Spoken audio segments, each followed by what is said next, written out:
good afternoon. Can you hear me? Hi. Hear me all right? Yes. Okay. How are you Hi, both I'm doing? Stella. I'm Aurora. Nice to meet you.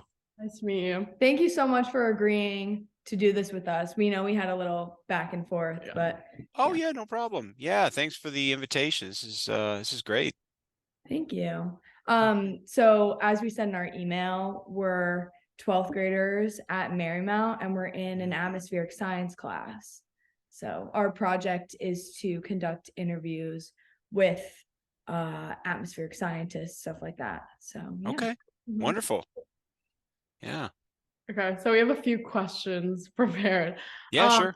yeah, so first we wanted to break the ice a little bit and ask who was your favorite teacher or professor in your time at school? Yikes. Yeah. Gosh. In college, I had a professor who was actually ended up being my sort of like undergraduate mentor. So she was also a climatologist, and so it was kind of like coming from a background where I didn't have any academics in my family or anything like that, and first gen college, I didn't really know how to navigate the academic world so much, especially like applying to grad school and things like that. So she was really helpful, not only in kind of like introducing me to the world of climate, but then also kind of, helping me navigate grad school applications. And at that time, you had to take the test that's escaping my mind now that no graduate students, most graduates, GRE, that's what it is. Hopefully, most graduate students don't take anymore, and those kind of things. So that was really helpful, both like in the class and as well as outside the class. She was a great help for me. Yeah, definitely. So, we've researched a little bit about you, Oh, and okay, cool. as you mentioned, climatology. We just Mhm. wanted to ask, like, what is climatology? Yeah, it's a good question. We can kind of think of climate science, more kind of largely study of the climate system. The climatology is really it kind of is used interchangeably with climate science, but a lot of times folks who call themselves climatologists is sort of study the climate system sort of holistically, and especially the sort of um, the kind of numerical statistical representation of the climate. So, a lot of folks who are either atmospheric scientists may not necessarily study climate. They may be atmospheric chemists, for example, working on time scales as short as seconds or milliseconds and spatial scales as small as individual ice crystals. That's not really climate.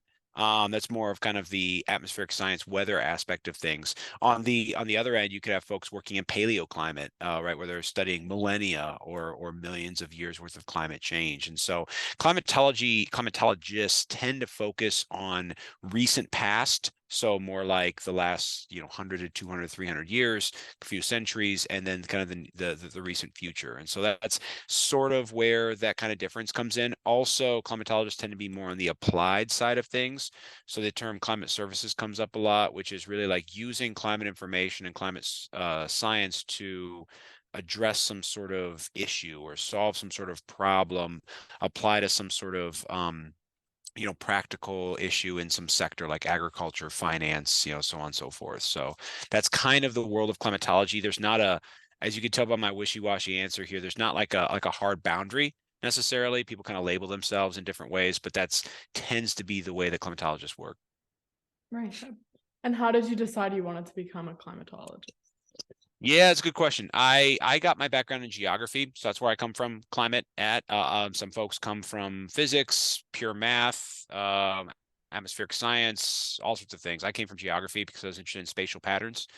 Just recognizing that space in geographical sort of I don't know, geographical differences kind of everything has a spatial pattern to it, right? Everything is geographic, from social all the way up to physical sciences. And then so I got into climate because I was interested in the atmosphere. I was interested in hazards and extreme weather, especially, but I was interested more not so much from the weather angle, thinking about, how a single tornado forms. I was more interested in, for example, why certain places in the world get more tornadoes than others, why there's a seasonality in tornadoes, that sort of thing. So it's more of like a larger perspective. And so geography kind of drove me to that. And then just a love of weather guided me to climate.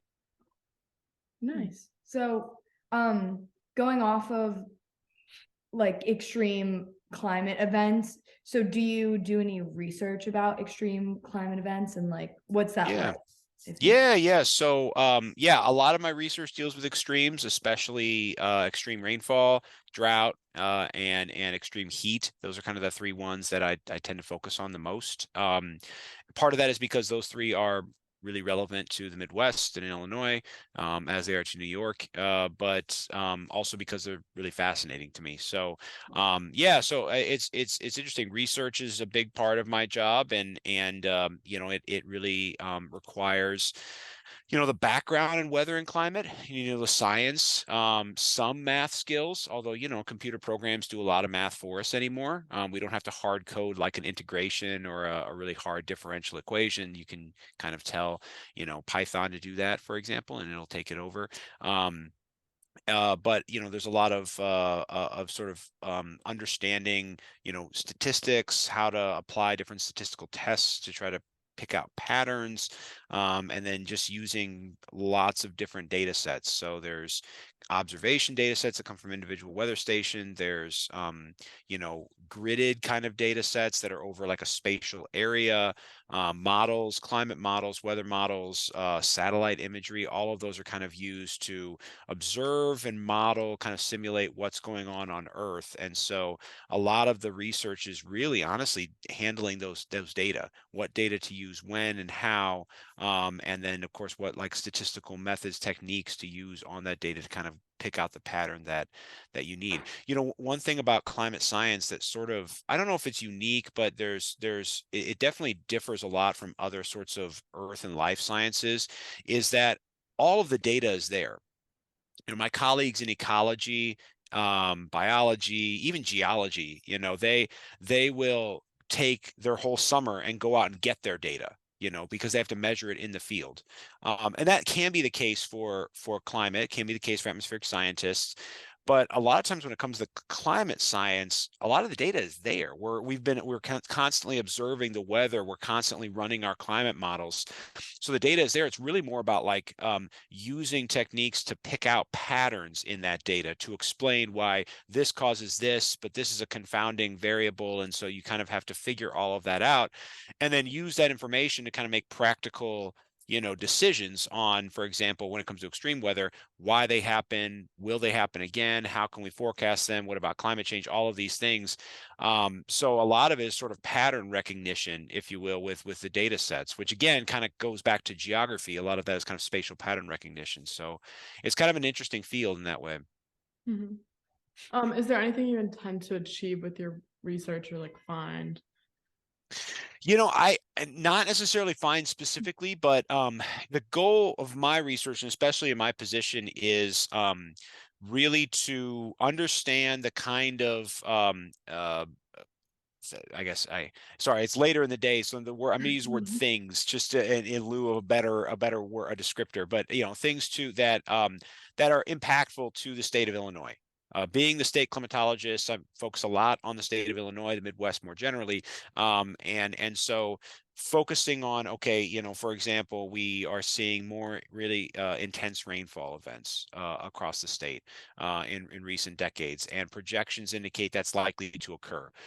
But there's a lot of interesting nuance to that. So what about seasonality? If that extreme rainfall comes in winter instead of summer, what are the impacts that caused by that? What does this mean for variability? And then the kind of the implications for agriculture, for urban planning, for ecosystems, for, streams and rivers and lakes and water, municipal water use and things like that. So all of these things are kind of the kind of one-off impacts from, or the things that kind of cascading impacts from just changes in precipitation. And so I could spend my entire career focusing on those kinds of things. That's kind of what I like to do, so that I can go to state agencies, to stakeholders in the state and say, yes, we're seeing increases in precipitation and intensity, but what does that actually mean for you as an urban planner, as an urban ecologist or forester, as a farmer, those sorts of things. So that's sort of what has kind of is why I gravitated towards this position, and why I'll stay here as long as they'll let me. So that's kind of what I'm trying to achieve with the career. Yeah, right now we're doing like a mini project studying droughts in communities where we want to look at. So like Yeah. looking at Nevada. I think, where are you looking? I'm doing Venice. So we're like studying all around the world and stuff like that. And we're the main goal for that is to come up with a main takeaway and like focusing on what that looks like for higher income areas or lower income areas, and how different people have different access to things, and how that affects how like drought affects them more, stuff like that. So that kind of relates to what we were doing in class. Yeah, that's really interesting. And it's also interesting to kind of contrast those two, because like if you're in Nevada, obviously it's an arid climate. You have lots of, the majority of water supply is from reservoirs, which, filled with snowpack. So you have a lot of different, whereas Venice, a lot of folks think like, oh, well, there's water everywhere. People talk about climate change as an issue with flooding in Venice and sea level rise. But yeah, I mean, you can definitely get drought in humid areas. And so but it means some completely different thing when it comes to planning than arid regions. So, from an atmospheric science standpoint or climate standpoint, the scientists are, it's great. We can be in our lab, which, this is my lab in climate science. Generally speaking, it's most of the work's done on the computer. But the real fun part is getting out and talking to urban planners and water managers and things like that to say, okay, here's what we're seeing on the climate side. What does this mean for you? And then they have their own things. Well, here's what we're seeing on the water demand side. Population growth is this, and evaporation changes are this, and we're seeing, almond orchards pop up everywhere and they're using more water. So all of that kind of thing that makes more practical implications, I think, are really fun. So it sounds like a great project. Yeah, that's Are you really all, interesting because it connects like perfectly to what you're talking about. yeah. Are you all enjoying it then? Yeah, we just started it, so like I don't really know much about Sure. Yeah. about it yet, but yeah, definitely. It's really interesting. We've done some really interesting projects this year. Very cool. Yeah. So what is the least favorite part about your research? The research is the funding. So academic research, I mean, as non-academic research even requires a significant amount of resources, and finding funding for those resources is problematic. It's sort of a, I don't know if I want to say a broken system, but it's a problematic system. And so a lot of the funding for both basic and applied research in climate science comes from the federal government, with some supplement from private industry and like NGOs, non-governmental organizations and foundations and stuff like that. The private industry money is great. Often it can be a lot more, and it often comes with, it's easier to get once you're in. The problem with private industry is they have their agenda. And so they're going to fund you to study what they want to see. And that may not necessarily be it may be, but it may not be in the best interest of the general public. I mean, thinking about Exxon, for example, and the fact that their projections back in the 1970s were pretty much spot on with kind of warming that we're seeing. But and foundation money can be also very good, but it's also very challenging to get.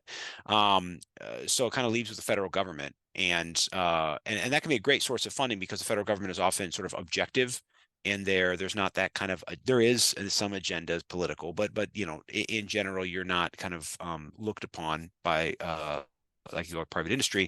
But the problem is that there's more and more and more and more researchers going for fewer and fewer and fewer funds. And so, one of the big funders of research is the National Science Foundation. And, across the board, the National Science Foundation funding rates are less than 10%. So, so 1 in 10 proposals submitted are funded. And what tends to happen is, as with pretty much everything in society, the resources kind of get piled up at one end of the spectrum. People who get grants can generate more revenue, can generate more research and get more grants and so on and so forth. So what you kind of have is these large labs, a handful of very large labs that are just kind of eating up all of the funding, if that makes sense. So going for funding for research it's a challenge that is annoying, but it's of course necessary. The real problem that I see that annoys me the most is that is how, you know, fundable projects are deemed fundable, and there may be something that is truly impactful, but because it's impactful to a relatively small number of people, or because those people have relatively less political affluence or just affluence in general, there may not be the push to get that kind of project funded. So that's something that is rather frustrating to deal with on a regular basis. Yeah. Yeah, that definitely makes sense. I mean, like, that problems is just everywhere in society now, that people just, like, there's certain, you know, marginalized groups that aren't getting heard and stuff like that. So Yeah. So thank you so much for meeting with us. That Oh was yeah. all the questions that we had. But do you Okay. have anything you want to share or Uh, last words or anything? just questions for you. So you're, you know, graduating in May, is that right? Yeah. College plans? What's the plan? I'm going to Tulane. Oh, fantastic. I'm not sure where I'm going yet. Okay. But yeah, we finally decide by May. So Okay. yeah. Okay.